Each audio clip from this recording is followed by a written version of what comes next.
What would your best bit of advice for marriage, Filipino? I set realistic goals for myself, and I put realistic wants.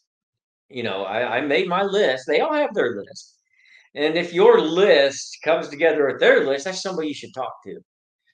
One really good thing you can do is honestly look in the mirror. That's what I did. Now, I remember a time when I was young and handsome. I am neither of those things now. And I looked in the mirror and I said, you know what? I've got to be honest about this and find somebody.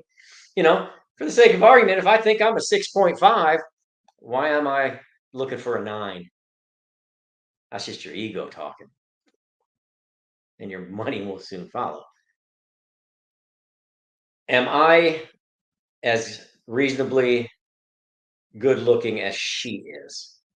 And I thought, yeah, I think she's easier to look at than I am. Yes, I do. Absolutely, I do.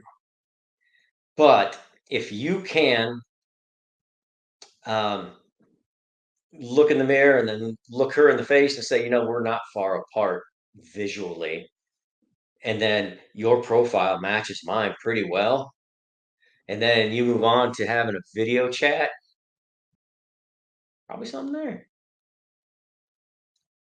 That's, without taking up an hour's worth of your time, that's kind of how I went about it. I talked to everybody at first. If you didn't see those episodes early on, I did my best to anybody that was reasonably nice looking. Not beautiful. Some were beautiful, but reasonably nice looking, reasonably educated, do for themselves. That's what I wanted because I like to talk. So if I'm going to communicate with someone, I like them to understand what I say. And so Lillette has a master's degree, and she's taught for 17 years. And so we had things to talk about. I'm a teacher too.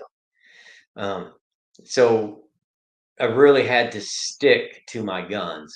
I got led astray a couple of times. I'm not going to lie to you.